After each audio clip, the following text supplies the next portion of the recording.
Good afternoon, sir. Respected colleagues, it gives me immense pleasure to introduce Sri Durga Shankar Mishra, who belongs to 1984 batch of IAS from Uttar Pradesh cadre. Sir is currently working as Secretary to Government of India in the Ministry of Housing and Urban Affairs since June 2017. Sir has held various senior assignments in union and state governments covering revenue administration, internal security, vigilance, civil aviation, tourism, sports, agriculture and research, taxation, medical and health, mining and urban development. Sir has served as Principal Secretary to the Chief Minister of Uttar Pradesh for over 2 years. BTech in Electrical Engineering from IIT Kanpur. Sir is MBA in International Business from University of Western Sydney, Australia, and postgraduate diploma in Public Policy from the Institute of Social Studies, The Hague, Netherlands. Sir has taken keen interest in promoting good governance and has published various papers on the subjects related to good governance, public administration and development administration in national and international journals and books. Sir has represented union and state government at various national and international fora and participated in such workshops and conferences. Sir had been visiting faculty in the University of Guelph, Canada. Sir is fond of trekking, sports and tourism. Today, Sir will share his experience and wisdom and enlighten us on different issues of urban governance. Now I request Sir to address the noble gathering of participants on urban governance.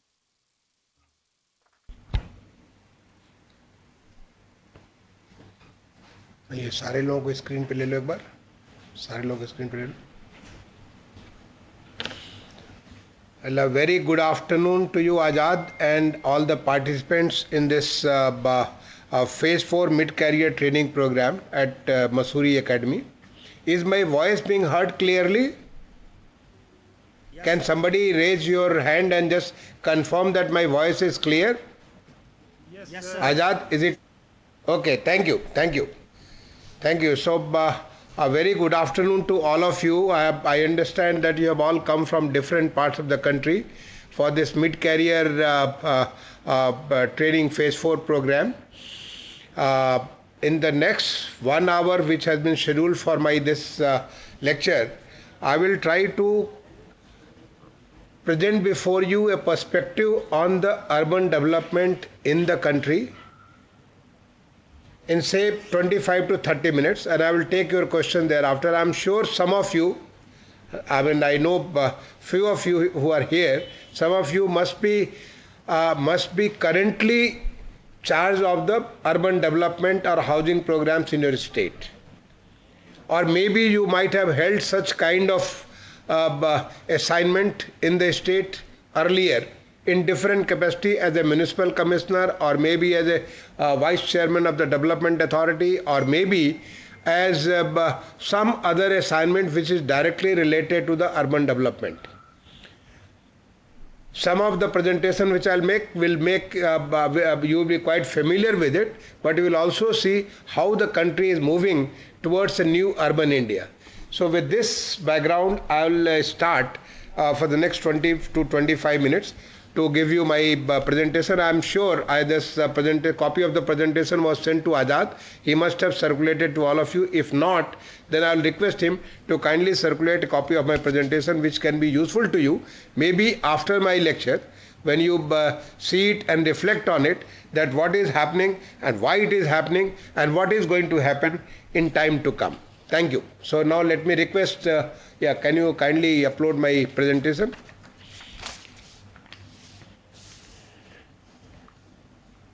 Is my this slide is visible? Can somebody raise hand and just confirm? Okay, thank you, thank you.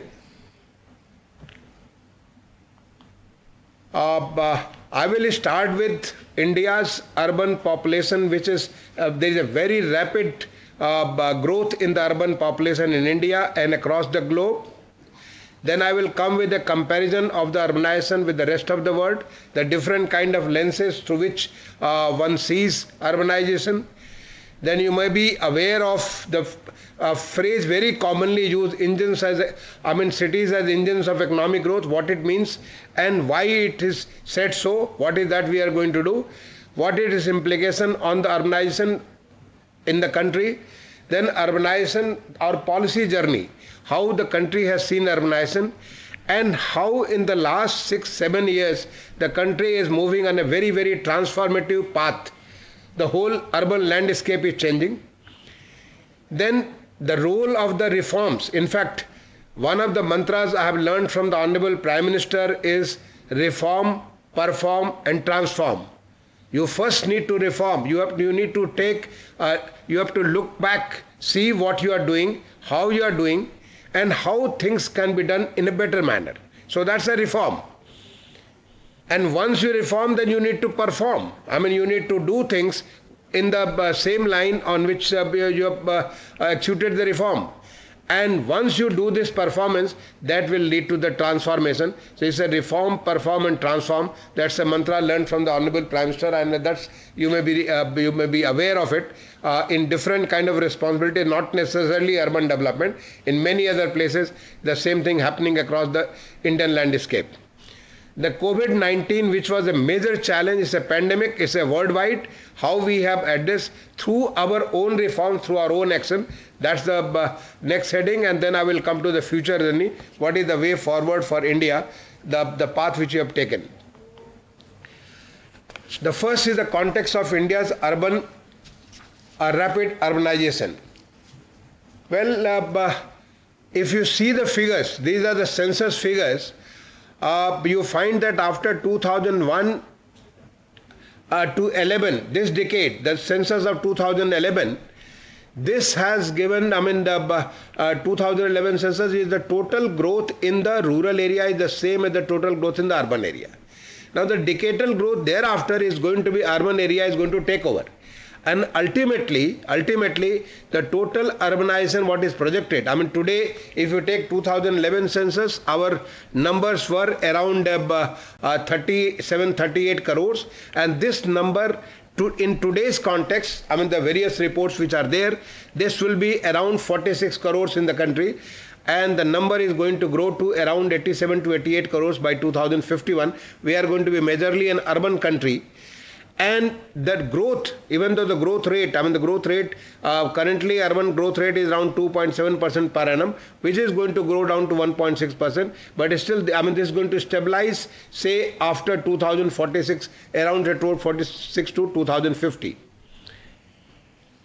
This is another perspective of seeing the same thing. The total number of cities whose population is more than 500,000. This number was in the year 2000. We had 47% of the cities whose population was more than 500,000. This number is going to be more than 60% by 2035, and this number is going to grow. That means urbanization also means the size of the urban area. The number of cities today, the latest number is around 4,400. It used to be 4,371 earlier. Now it is 4,400. The number of cities is going to grow, but the cities themselves are going to become bigger. You can also see the cities with population more than 5 million. The mega cities. The number of mega cities in 2000 were 6. Today we have got 9 cities whose population is more than 4 million. And this number is going to become 13 by say 2035. I'm taking from reports. This number is going to go up. If you see the population growth in China is 1 to 2%, in India it is 2 to 3%, and Africa it is going to be, this is the growth for the next 15 years. In Africa it is going to be more than 3%. If you compare with the rest of the world, first the whole urbanization across the globe. In 1800, centuries ago, our urban population was only 3%. That means across the globe we are mostly agrarian, we are mostly rural. In 1900, this urban population was just 15%.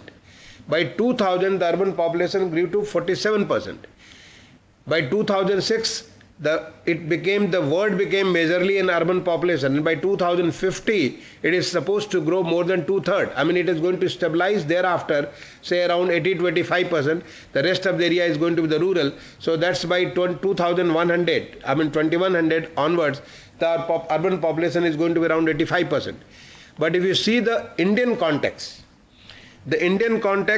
our urban population, as I said, currently it is around 46 crores. I mean, this is a projection made by various expert studies. And this number, I mean, 46 crore number, even though it is 34%, percentage-wise it is 34% of the total population, but the number is 46 crore. The population, urban population in other countries may be far more in percentage terms. I mean, like 60% in China, and China definitely having a much larger population has got a larger urban population. But if you take any city across the globe, the urban population is far, far less than that in our country. In fact, many countries have population much lesser than the urban population of our own country. The total population is much less than ours. This is what I said. I mean, like when you say urban, what is urban? It depends on what you consider, because I mean, you name me D.S. Misra, so you know who D.S. Misra is. Similarly, you set some standards and you say we call this urban. When you call it urban, when we use the figure, census figure, the census figure uses a definition which I am sure you are all aware of. This uses on the density on the basis of how many 75% of the population in the non-agriculture sector and population more than 5,000, all three together. I mean, these are the three criteria which is used for urban. That is used by the census, and the total population was 31% in 2011 census. But if you take statutory town, the towns which have been declared towns under some statute, I mean, this statute could be a Urban Development Act, or it could be Industrial Development Act, or could be some other development act, the total number is just 26%. The balance 5% comes from the outgrowth, which is having that kind of a criteria that the population is more than 5,000. Of that agglomerate, the percentage of those who are engaged, male population engaged in the non-agriculture activities, is more than 75%. So if you use that on the density criteria, but if you use the population criteria used by different parts of the world, I mean, just use the density criteria which is there, maybe 78% of India is urban.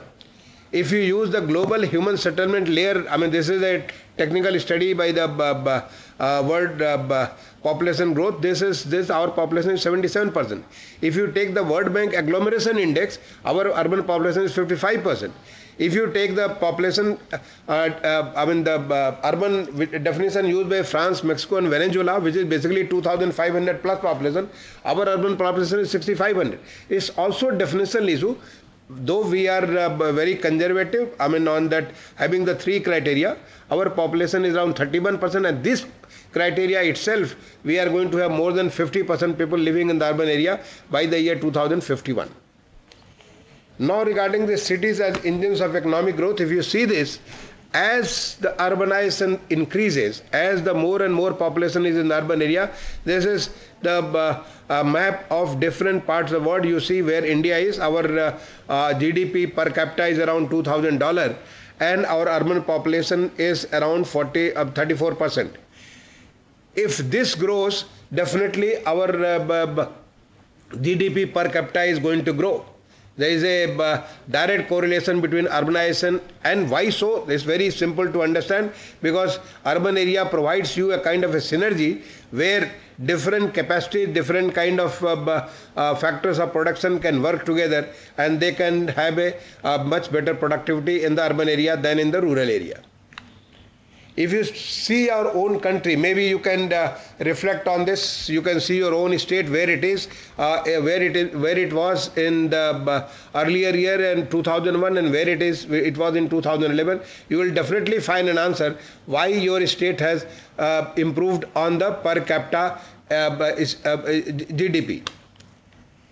If you see the total contribution to the GDP, you will find that the urban contribution to the GDP has been growing. I mean, earlier it was mostly the rural area which were contributing towards our GDP. This is now just changing. I mean, currently the total contribution to the GDP from the urban area is almost like 65%, and it is likely to grow to around 85% by 2051 or so. So that's the kind of a growth urban area is going to, this engine of economic growth is going to provide. There is also a correlation between the poverty and the elimination of poverty, alleviation of poverty, and the urbanization. As people, as the places become more and more urbanized, the poverty goes down, because the urban population provides empty number of various opportunities to provide you job, provide you employment, provide you such livelihood opportunities, so that you can improve the quality of life, you can improve your whole status in the city. In fact, a very important statement made by Honorable Prime Minister during the first year anniversary of Smart City Mission in Pune. He said, cities eat the poverty.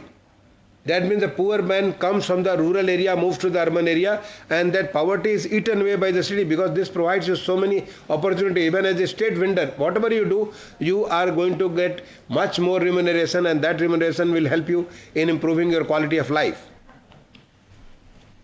This is another thing which I wanted to share with you. As I mean, from the different year, the population of the male and female, I mean, this is from the demographic perspective, how this male and female distribution during the different age groups are going to make. Maybe in your free time you can reflect on it, and you will find an story, a narrative behind it.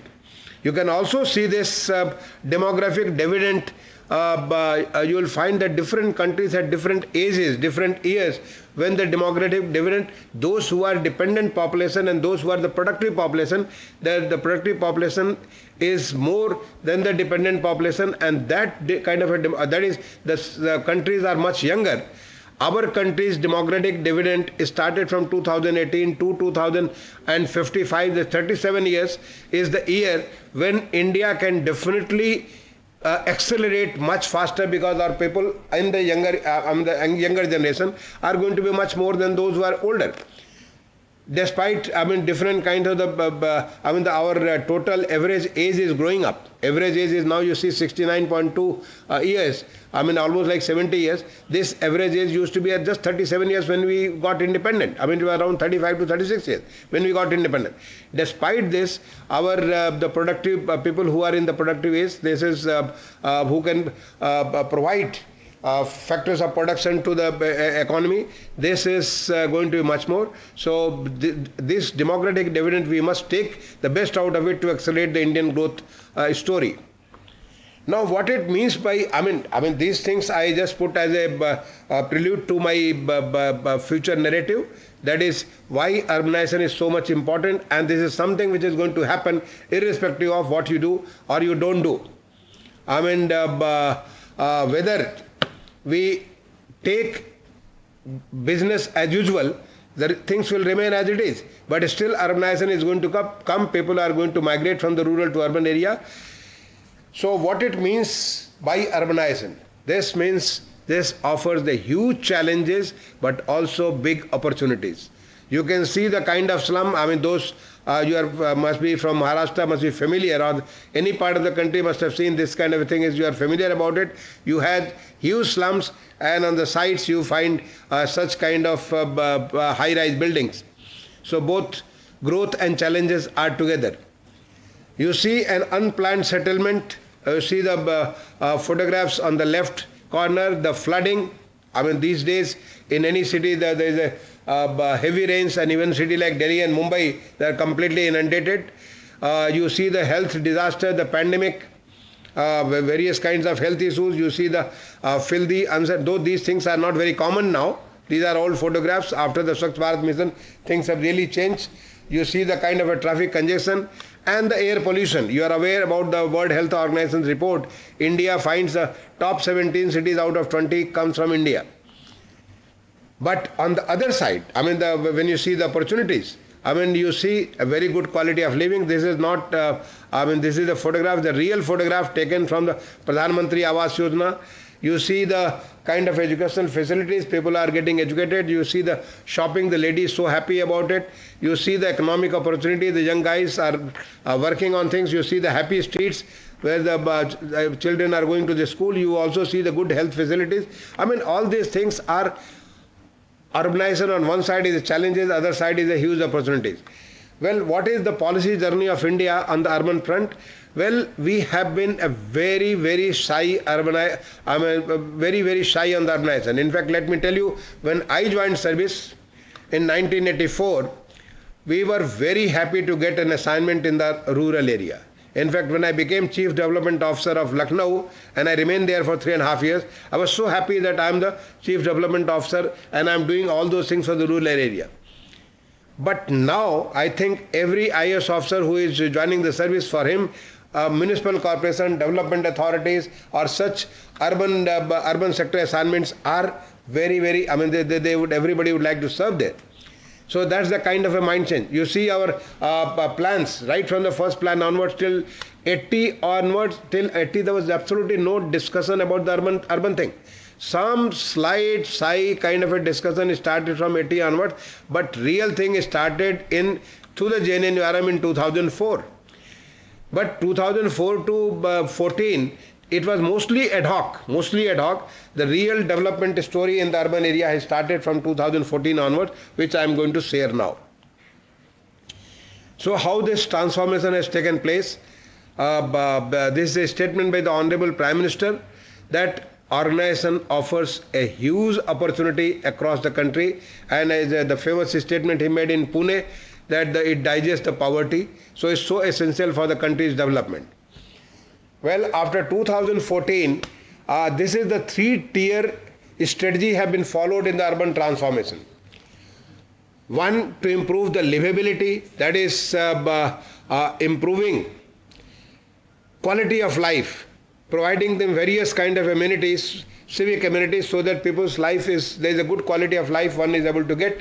The second is the economic ability, making the cities provide such opportunities, because cities have got different kinds of abilities to provide economic activities. So just to improve that economic activity, opportunities to improve. So this is the second focus. The third focus is on sustainability. Whatever we do, it does not come back. I mean, this remains sustainable in terms of economy, in terms of environment, in terms of the social changes. All these things become a sustainable story. So these are the 3 defining themes for the urban transformation.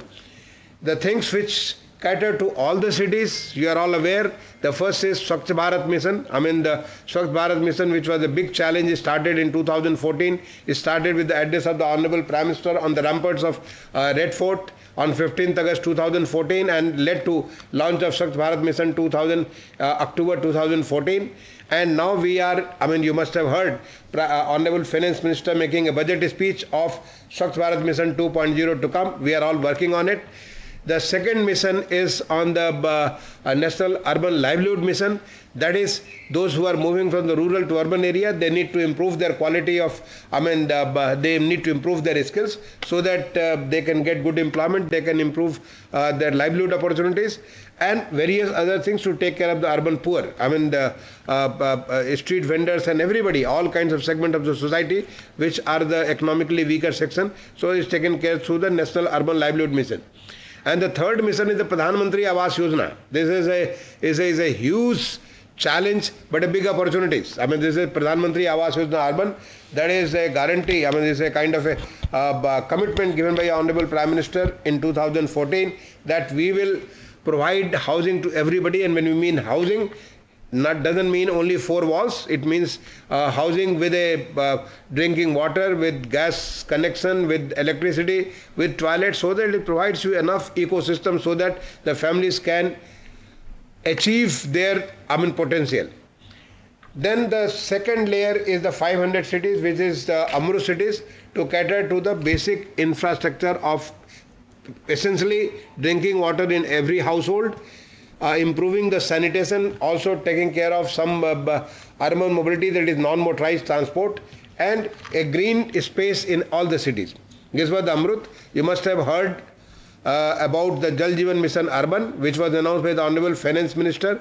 Now we are going to take it to all the cities, all 4,401 cities across the country, and making the cities water secure. I mean, I'm not going to talk about this. This itself will take more than an hour to discuss about Jal Jeevan Mission Urban. But in the ministry, we are in the process of finalizing this new mission.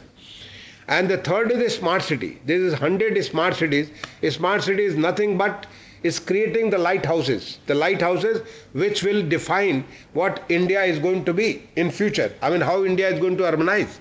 What are the standards, what are the specifications, and how we are going to move forward. So they were supposed to create such kind of examples through which urbanization is taken in future, and urbanization which is more livable, which is more economically able, and which is more sustainable. So all these defining features were clearly ingrained into the smart city ecosystem.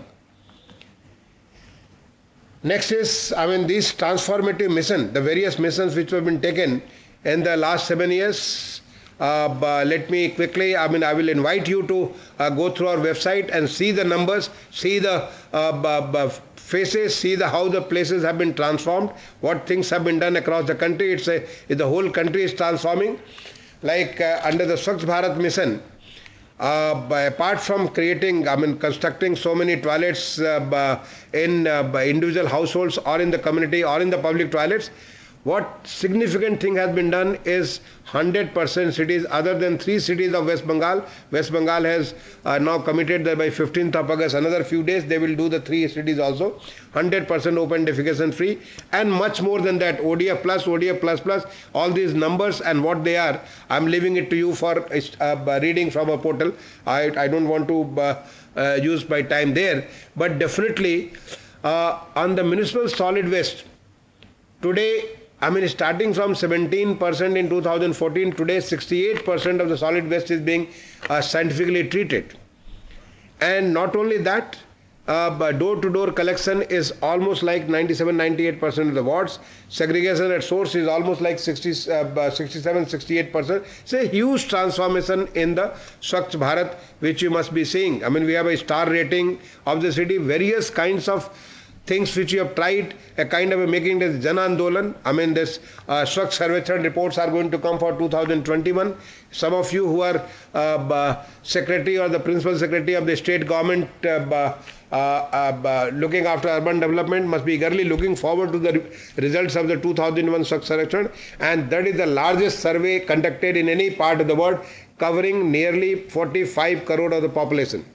Is a completely IT based, is a survey being done throughout the year and ending with a much detail. Is a subject which I can't talk about an hour separately on the Swachh Sarvechan and all those things which you have done.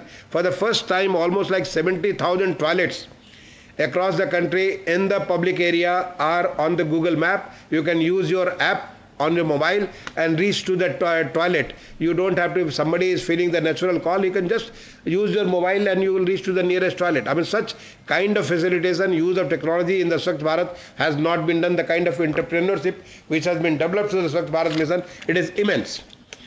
Next is housing for all. I mean, this is something, when the Prime Minister announced about the housing for all, it was such a big challenge for my ministry. I mean, this is nowhere in any part of the world this kind of activity has been taken, where initial estimates were 1 crore and later it became 112 lakhs, 1.12 crore.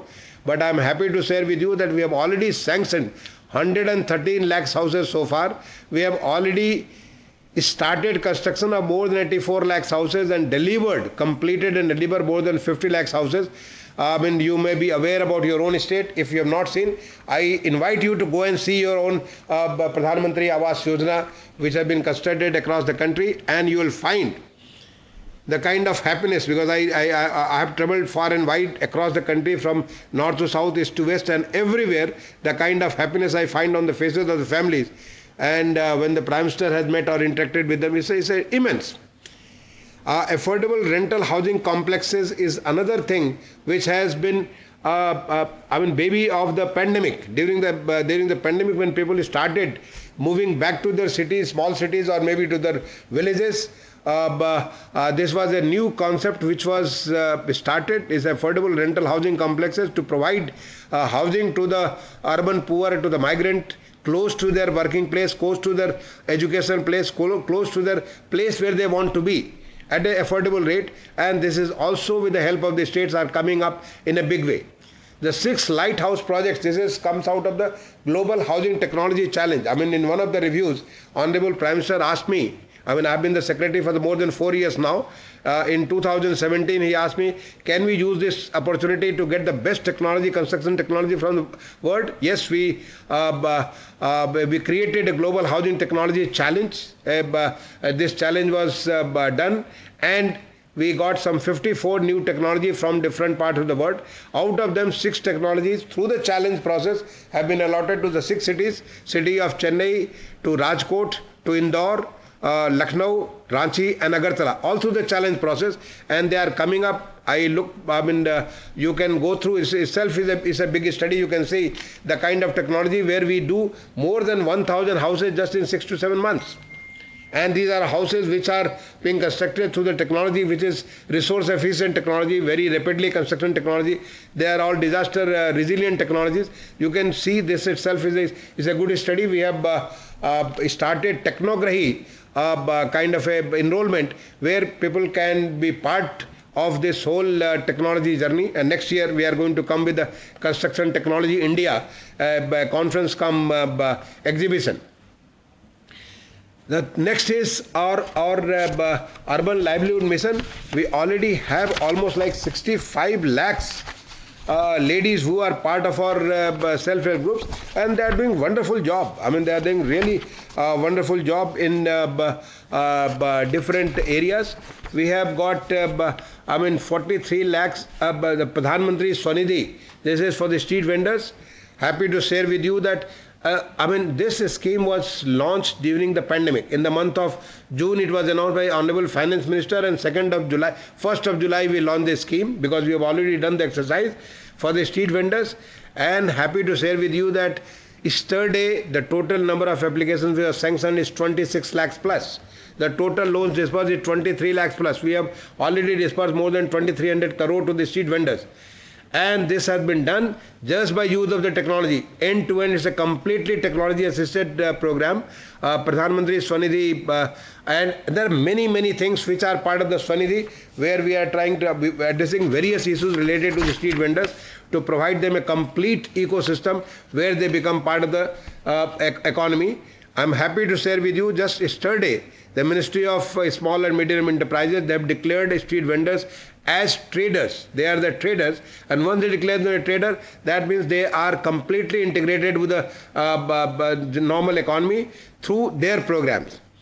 The metro rails, this again, those who are from such states where metro rails are there may be aware the kind of progress which has happened in the last 7 years. We started with some 240 kilometers of metro running in just 5 cities. Today we have got 721 kilometers of metro running in 18 cities, and another part in Delhi is going to be inaugurated on this Friday. We will cross 900 kilometers by August 2022. In the next 1 year, we are going to cross the figure of 900 kilometers. We were taking 85 lakhs passengers per day on the metro system. We have already sanctioned, the construction is already going on in 1,060 kilometers of metro in 27 cities. We have for the first time regional rapid transport coming from Delhi to Meerut, where, those who are from Uttar Pradesh may be aware that Delhi to Meerut takes around 3 hours. You will travel this distance just in 55 minutes, stopping at 14 stations on the way. Stopping at 14 stations, you reach just in 55 minutes. It's a new technology.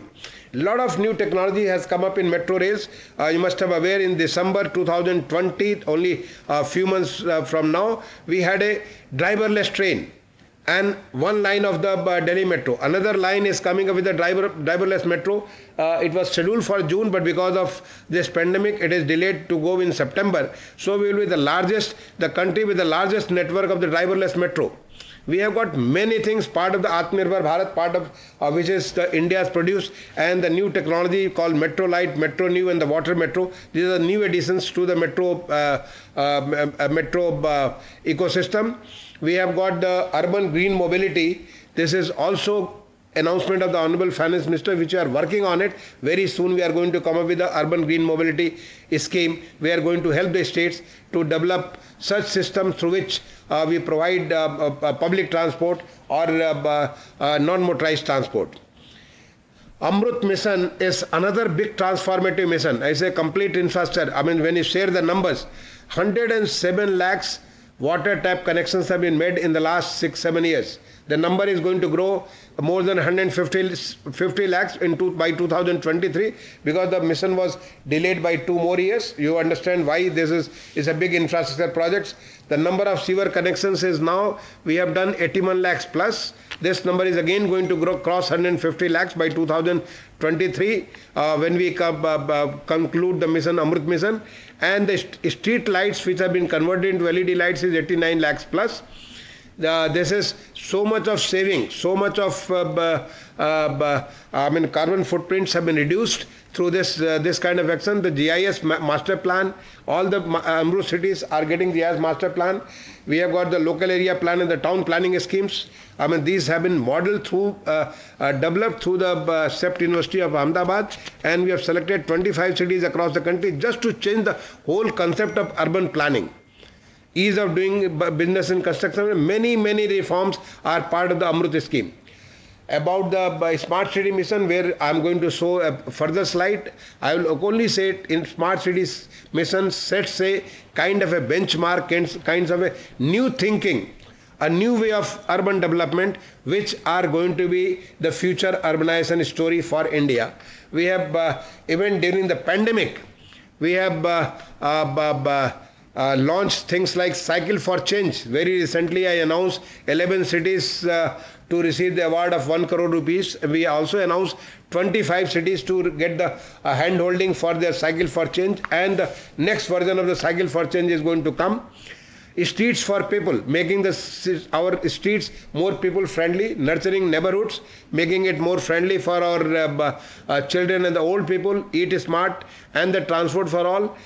Using the data, technology and innovation, all these things are happening through the smart city. Something happening in the laboratories of the smart cities. The cities have become the laboratory, and from there onwards it goes to all the cities. So initially to start with big cities, and then we'll go down to all the cities.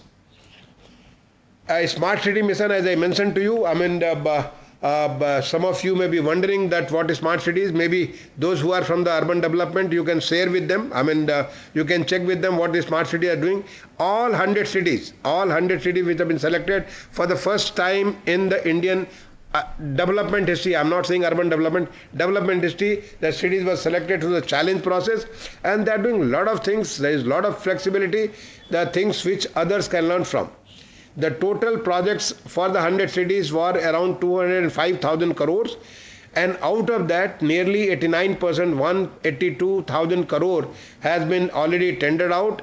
Works have been grounded for 150,000 crores, and some 50,000 plus crores have already been completed, leading to various kinds of things. I mean, whether it is the ICCC, Integrated Command and Control Center, 71 of them have completed, 19 are under progress. They are like the brains and nerves of the cities, through which anything, whether it is mobility, sanitation, light, electricity, water, sewer, health, education, all kinds of things can be, apart from that, governance, security, safety, all these aspects, disaster, they can be taken up. They have been a great assistance during the pandemic. The vibrant spaces, lot of changes have come up. I mean, if somebody is from Surat may see, or may somebody from Indore, or many cities, I mean, a lot of Bhopal, such kind of changes have come up. Ease of living, how things have improved for the quality of life. Smart solar, many things. Smart solar on the water. In the city of Visakhapatnam, which I have seen, I mean, these ideas were not there, but the smart city has given birth to these ideas. the basic concept which lies in the smart city whole concept, I mean, just to give a concept, this is community at the core. That is the people. The cities are for the people. We need to focus on the people while dividing anything in the cities. More from less.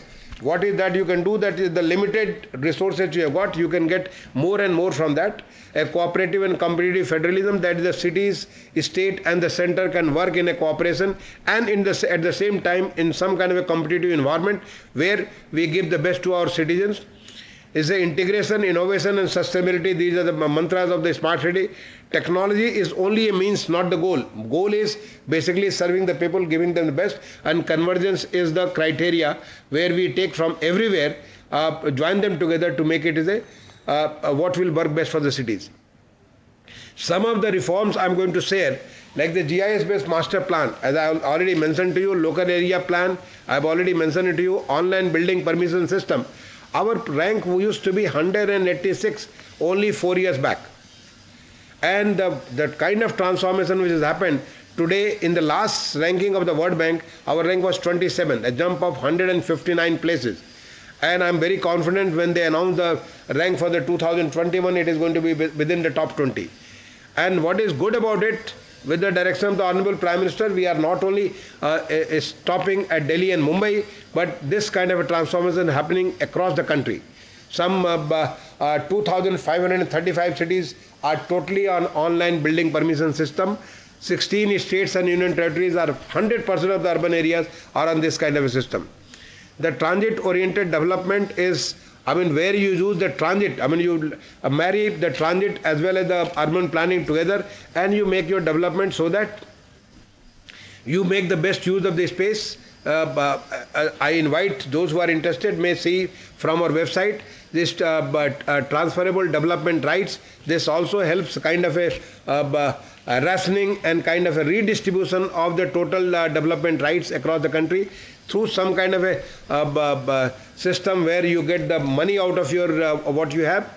And the municipal bonds, I mean, this is something which is a transformative. Today 10 cities have got, I mean, we got the financial rating of the cities, which was done for almost all the 500 cities. Some 469 cities have got their city rating. Out of them, some 39 have come out with the the grades which could be, you can have the municipal bond. 10 have already got 3,840 crore and many more are in line. I mean, this is to strengthen the urban local bodies. Then the land value capture. I mean, this is something which we learnt. Normally we keep developing. Big hospital comes, big malls, big commercial spaces come, and the city doesn't gain anything. So how the city can make use of the land value which is going up? So there is a framework. I invite you to go through. This is available on our website. There's house ownership and the Pradhan Mantri Awas Yojana. All houses are in the name of the lady of the house, or if it is a joint name, the lady's house name is the first name, just to empower her to give her a kind of a confidence of the social security. The Model Tenancy Act, which was announced very recently, again I invite you to see the Model Tenancy Act on our website. This is a complete transformative new law which we have requested all the states, and I have had a discussion with all the state principal secretaries. This has been shared with the states only last month, where the relationship between the tenant and the landlord is going to be balanced. There is going to be a very simple dispute resolution mechanism. I mean, all the difficulties of the laws which were done in 50s, 60s, 70s basically focused on the tenant. That has been removed, and a much balanced relationship have come to the model tenancy law. I am sure the states are going to do this. There is a huge market of some 300,000 crores across the country in the urban space on the residential and commercial, which can be regulated through the model tenancy, the new tenancy law, which states have regulated. RERA is a completely transformation. I mean, those who are aware of it, RERA brought a new era in the real estate. There are a lot of discussions are there in the public space. You can see that how the RERA has empowered the home owner, the home buyers. The technology is being used in a big way. I mentioned to you about the driverless train. This is automatic, this indigenous automatic trains supervisory system, many things. There are a lot of things which I am pursuing, and they are happening. They are all being made Atmanirbhar Bharat. They are becoming part of the Indian technology. Promotion of Make in India, this is one of the major focus. We are now moving towards outcomes. I mean, earlier it was mostly focused on the outputs. How many, I remember when I was Principal Secretary of Urban Development in Uttar Pradesh, we used to count the number of overhead tanks you have made, the number of underground, this thing, what length of the water connections you have made. All these things we used to make. Now these things are immaterial. We are now focused towards the outcome. For the first time, country had ease of living index. The cities got their ranking based on their performance on certain index. I don't need to dwell upon it. You can see it on our website. We already have two versions of this, ease of living index in 2019, ease of living index in 2021. The Swachh Sarvekhan, as I already mentioned to you, climate smart cities, again you can visit our website and see how the different verticals leading to the climate change. We are capturing this and we are ranking the cities, giving them a kind of a different kinds of grades, so that there is a healthy competition among the cities, so as to improve their quality of life of citizens through a better climate. This is a city GDP. I mean, for the first time, a new framework we are working on is yet to finalize this city GDP. You must have heard about national GDP, state GDP. Now we are working on a city GDP, so that cities know that how their GDP is growing. I mean, is it growing? There is a stagnant, or it is coming down. I mean, the cities can take care because they are very important role in the economic development. The Payjal Sarvekhan, on the line of the Swachh Sarvekhan, for the first time we had I've done a pilot in 8 cities, and now I'm going to scale it up to all the cities. I mean, it's to start with all the Amrut cities, and then we'll scale up to all the cities, all 4,400 cities, so the city know that what is that they are doing to make their cities water secure, to provide their citizens a better quality of water, because water is so much important in our health. COVID-19 challenges and what we did, what is the opportunities, whether it is communication, information, preparedness, management, everywhere. I mean, I invite you to go to our website and you will find a lot of documentation, lot of things, what cities have done and how they have done. I don't need to share it here. You will find that a lot of things were done.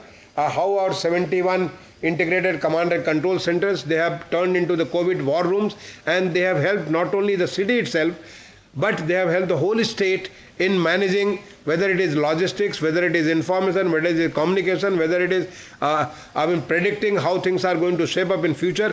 All these things have been COVID. I mean, even vaccination program, things like tracing, contact tracing, all these activities have been done through the Smart City Mission, our integrated command and control center. In fact, I was so happy to see this, that I have directed BEL, Bharat Electronics Limited, to come out with this integrated command and control center as a service.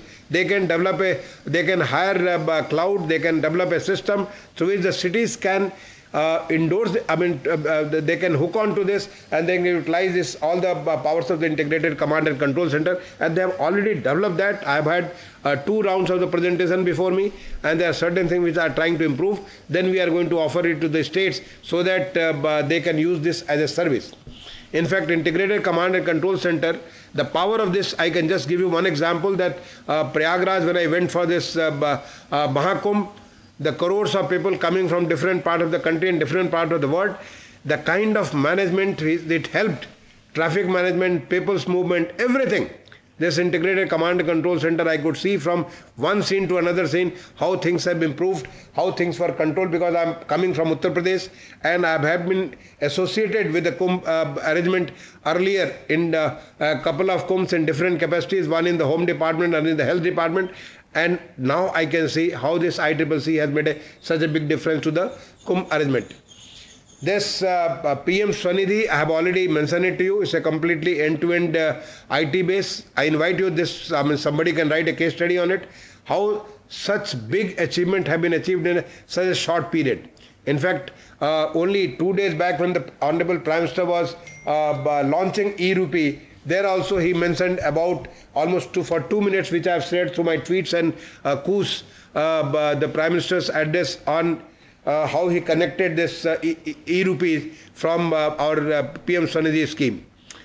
Affordable rental housing complexes, and this also I mentioned earlier, so I am not going to dwell on here, but I invite you to see on our portal, see on our website. Already more than, almost like 3,000 such houses are already on rental. Something like another 6,000 are under different stages, and more than 1 lakh, I think this is a figure quoted by my office, more than 1,02,000 is already committed by the public and the private sector through our different RFP. So they are already under progress.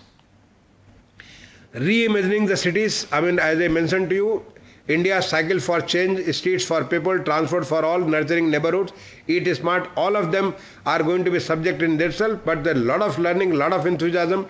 These are the challenges which have been offered to all cities which are smart cities or whose population is more than 500,000, and there is a lot of, if you go into this space, you will find there is a lot of narrative coming from the different cities, seeing things in a different manner. They are participating in these challenges, and that's going to create the new narrative for the future urban India. The day annulum, as I mentioned to you, some 65 lakhs or female ladies are members of the self-help groups, and what they did during pandemic, just to share with you, 1.2 crore face masks, 10 lakhs, more than 10 lakhs, it's not 10 lakhs but more than 10 lakhs PP kits, and more than 1.8 lakhs liters of sanitizer.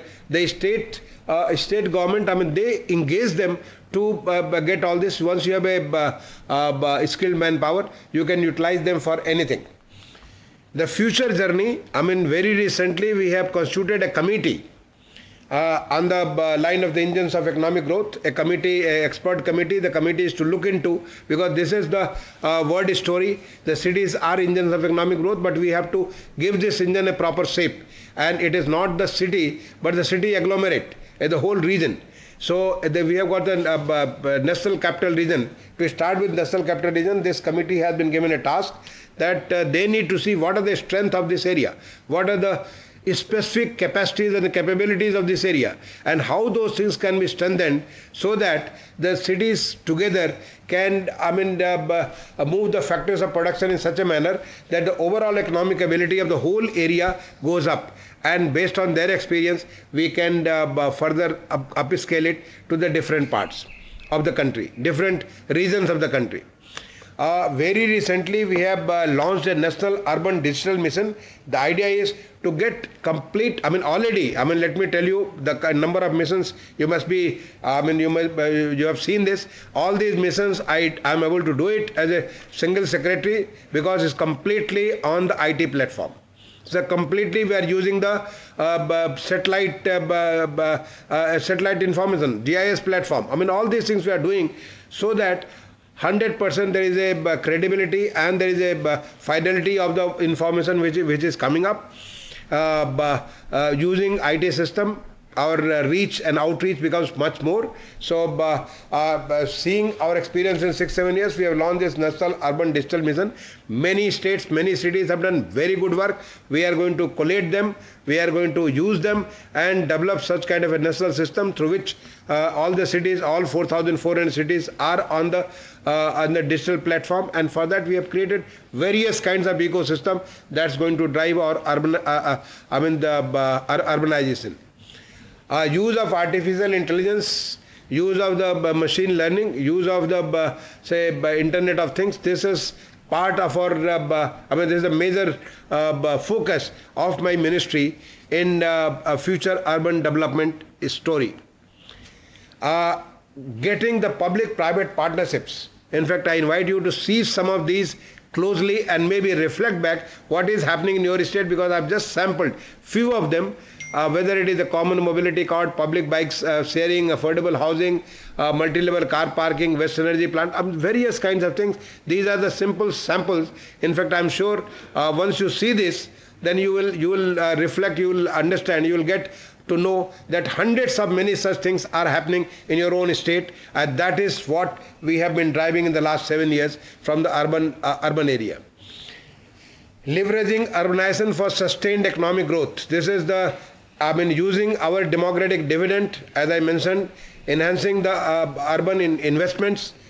We have already invested more than 12 lakhs crores in the last 7 years, and this is through the different kind of means.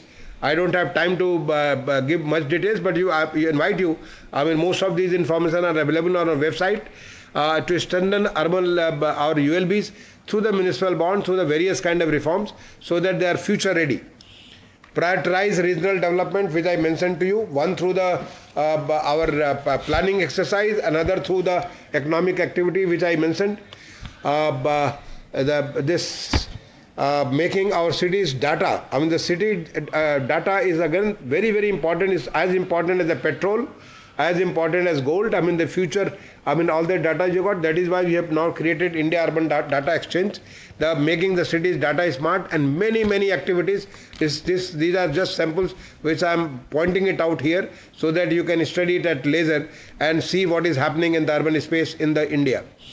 Then creating a platform for fostering urban innovation, like City Innovation Exchange is one, and many, many things like a National Urban Learning Platform, etc., which we are developing. I end here. I mean, I end my discussion here. I think instead of taking 30 minutes, I have taken almost like 50 minutes now, for 45 to 50 minutes. The researching New India. I mean, you may be familiar through your maybe some discussion in the news, electronic or the print media, or through some other social media. This is a familiar photograph. The parliament, the old parliament is the round one, the new parliament is the triangular one, and I assure you, winter session of year 2020 is going to happen in the new parliament. This is the confidence of the country that we will do it in less than 2 years. We are going to make the best parliament in the world. This is details. You can see that, and very soon it is going to come in the public space also through a website. This is the, I mean, some of you maybe have been planning, thinking of coming to Government of India for deputation on the central government. Maybe after 4 or 5 years, when you come, you will be sitting in one of those offices. All these 10 offices are going to be the common central secretariat, and there is going to be a common central conference room. The first one, 3 buildings, the work has already been approved by the cabinet, and we are in the process of finalizing the tender. So all these things are going to come up by 2026 December. The whole space is going to be changed, and that is the new urban India. The new urban India which aspires, which has confidence, which can deal with the challenges, and which can associate the nation, the state and the cities together, form a urban team, their team, and that team will lead to a better living for the population living in the urban area, making the cities better livable, sustainable, and economically able. I close it here, and I'll invite, maybe I can stay for another 15 minutes. I'll wait for your comments, your any questions, anything you would like. Maybe I had to move very fast. Since I have already shared my presentation with Mr. Azad, he will definitely share with all of you. You can reflect on it, and we can have any kind of conversation even later. Thank you. I stop here.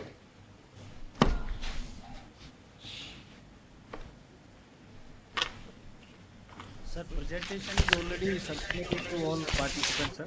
Now we can invite questions. So, Meenakshi Sundaram from Assam. So, I was in the Urban Development Department when you had visited Assam, Guwahati, in fact, 2 years back. So, Assam, we have a project, a Capital Region Development Authority. And this project, in fact, we have sought assistance, support from the Government of India.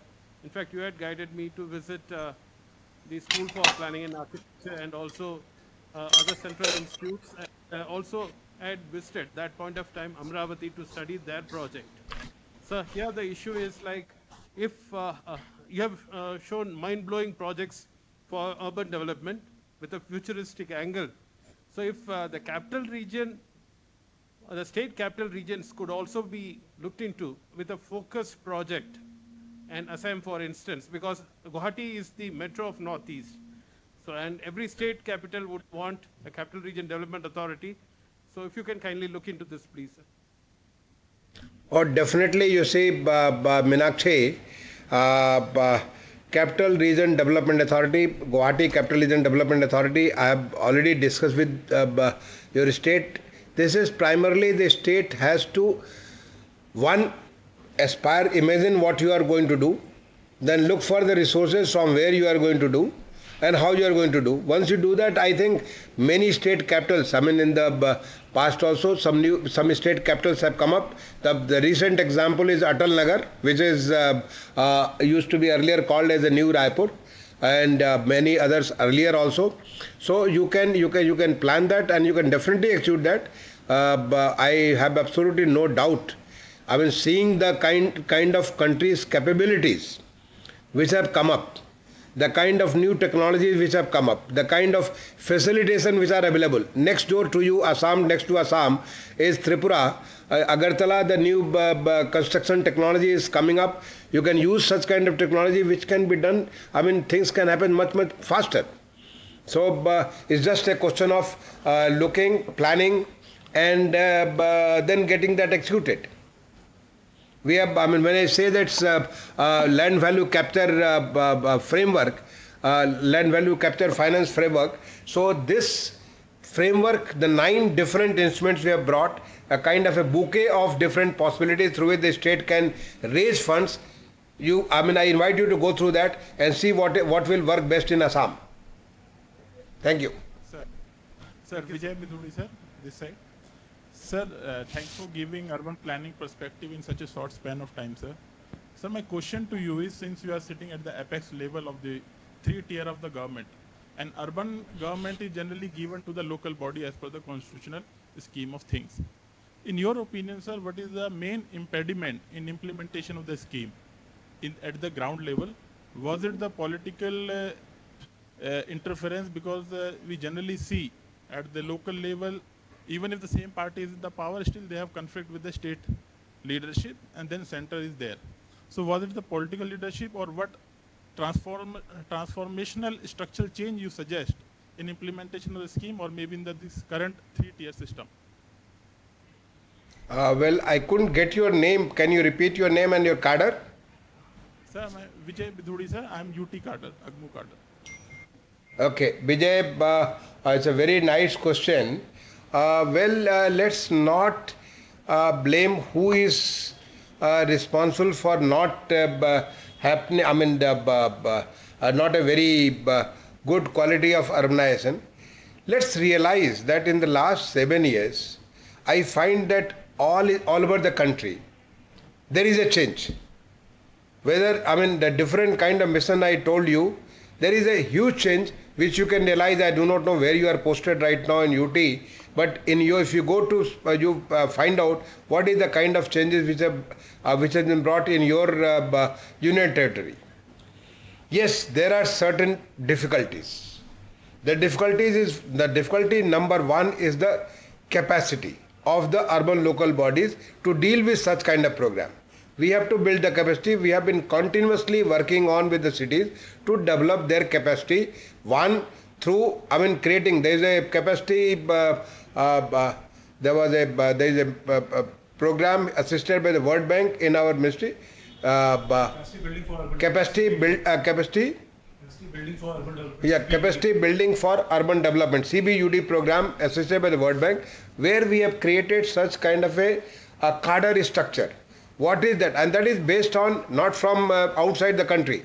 Within the country, various states have done some good work. I mean, in our country, we are kind of we get a kind of a global kind of a perspective in our own country. So these things have been put together, and what kind of cadre should be there for the urban area, for the small town, for a middle town, and for the larger town. So this is one. What kind of capacity should be there with them? So the training program for them. The second is, even from the outside, this is one challenge. Let me give one example. I was Principal Secretary of Urban Development in Uttar Pradesh in the year 2010 to 11 for 1 year, and I was dealing the program called JNNURM, Jawaharlal Nehru National Urban Renewal Mission at that time. Large number of water and the sewer projects were sanctioned from my state. but we didn't find enough number of people from outside who could deal with these projects. But today, after 7 years, I have a full confidence to say when the Amrut has been there for the last 6-7 years, there is a huge capacity in the private sector has been built up. They can take up water projects, they can take sewer projects, they can take urban transport projects. There have been a lot of difference has come up. Even in the urban transport, the metro, lot of things we were dependent from outside. But today, let me tell you, in the last 4 years, not a single metro coach has come from outside. We must have tendered, finalized more than 1,000 coaches. All those are coming from the Indian players. The Indian Bombardier, Alstom, which are in foreign companies set up in India, or BML or Titagarh, which are the Indian companies.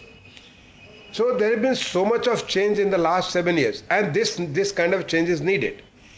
The third which is required is the empowering the cities. Currently, even though powers are given under the Constitution, you are aware about the 74th Amendment of the Indian Constitution. To that power has been given. You go through the Constitution, power has been given.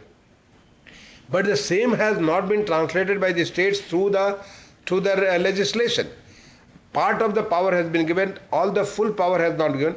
Unless and until you give power to the mayor, unless and until you give power to the municipal chairman, they cannot perform. If you have visited outside, because I have visited outside and not as a principal, not as a secretary of this ministry, even in my other capacities earlier, and you go and see the mayor of Amsterdam. You see the municipal corporation office of the Amsterdam. You go and see the Hague. I was doing my masters in public policy from Institute of Social Studies in Hague, and when I visited this Hague municipal office, it looks like a state government office. It has got, the kind of powers they have got, the kind of respect they have got, which is not there with us. So we need to improve the functionality. We give the functional power to the urban local. So some reforms are needed, and the reforms are happening in a big way. As I told you, municipal bond. Earlier you can't think of the cities issuing municipal bond. Now, Ghaziabad recently issued for 200 crores. Lucknow issued for 200 crores. Pune did it for 200 crores. Many cities are in line. Almost like 50 cities are in line to issue municipal bond. This shows the kind of confidence. This land value capture thing. Earlier, let the government do anything, but you are not able to capture that land value. But now states and the cities have becoming wiser. So what I will say, that the kind of focus which was needed for urban development, because we have been very shy in calling ourselves urban. Let me tell you, I am not an urban person. I was born in a village. I am a 100% rural person, and I have a great grounding in the rural. I go and spend one week at least every year in my village. So, but still, I find the future of the country, when the Honorable Prime Minister says that our economy size has to grow from $3 trillion to $5 trillion to $10 trillion to many more in future, this kind of a growth can come only from urbanization. An urbanization which is not business as usual, an urbanization which will provide a conducive atmosphere to those who are in the urban space to get their best, to give their best in whatever they do. So that's, I find that many problems are there, but those problems will be slowly, because now this is on a high, government's high agenda. Think of it, from 2014 onward, there has not been a budget in which the urban thing has not been mentioned. Something or the other has not been announced through the budgetary, fiscal, various kinds of measures. Every budget has had that. This kind of a priority was never there for the urban area, and I really, I consider Honorable Prime Minister's visionary, his thinking of the future for the country's growth, the country's development is, whatever we do, whether we do or we don't do, urbanization is going to happen. So why not use that as a big opportunity for the country's growth, for the country's economic development?